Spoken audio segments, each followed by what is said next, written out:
In the summer of 2009, we had some eastern phoebes nesting under the eaves of our house, just above the window to our son Liam's bedroom. And the phoebes were there for quite a while before we noticed that there was quite a mite infestation. It was a really bad mite year for all nesting birds, but we particularly noticed it in our bluebird houses and with this brood of phoebes. The phoebes you see here are just a day or so away from fledging.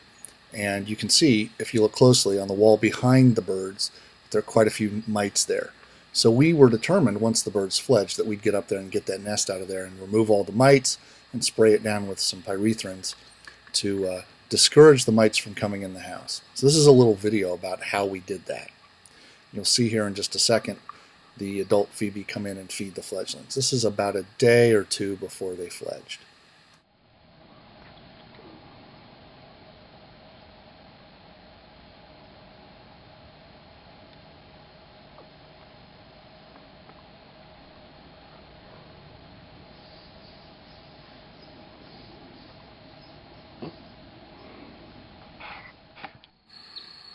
One of the phoebes is fledged now, and there are still two there in the nest, and you can see they're looking very bright-eyed and ready to go. Here comes the adult in to feed.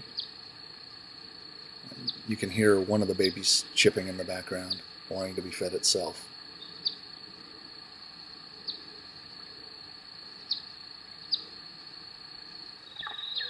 There's a fledgling looking all fluffy in the Japanese maple just below the nest. All three birds fledged successfully, which was kind of a wonder given the infestation of mites that we had on this shelf nest.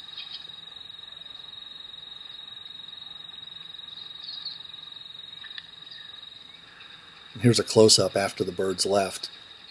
I think you can see we had quite a few mites in this phoebe nest. The big worry was that these would come into the house, which, if mites no longer have birds to feed off of, they'll go looking for some other warm-blooded creature.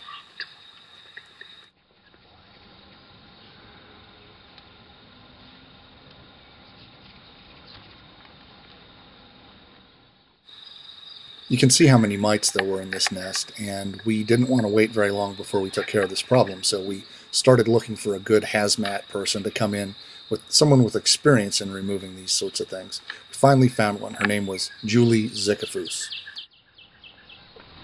Okay, tell us what you're going to do. Okay, I'm suited up to remove the mite-infested nest of an eastern phoebe pair that nested, and the babies just fledged about 10 minutes ago. And now it's time to get the nest down, because this is our son Liam's bedroom window here. And from experience with a friend of ours in North Carolina, we know that when the mites no longer have baby phoebes to suck on, they will suck on people.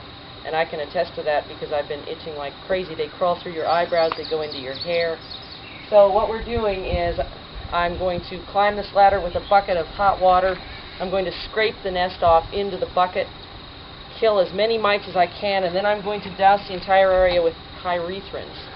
My protective suit here is dishwashing gloves with a ring of Vicks VapoRub around the wrists, long-sleeved white shirts so I can see them as they swarm up my arms, and a ring of Vicks VapoRub around my face and neck, which is making my eyes water. So up I go. It's quite fetching. Well, yeah, and the conehead hat is good with a headband around it, which is not going to stop any mite worth its salt, but makes me feel better and look better in the process. So here I go. The rear view should be really nice. Need me to hold the ladder? No. You might get mites.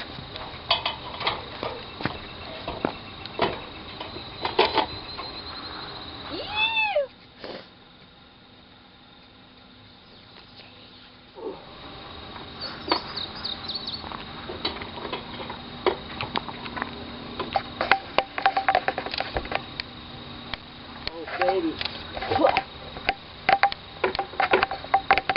Mite soup. Oh, woo! The dust coming off of here. Pretty astonishing.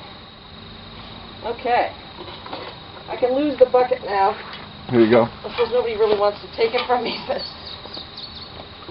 check out the mites swarming to the top. Oh, jeez. Okay, we are now pyrethroning.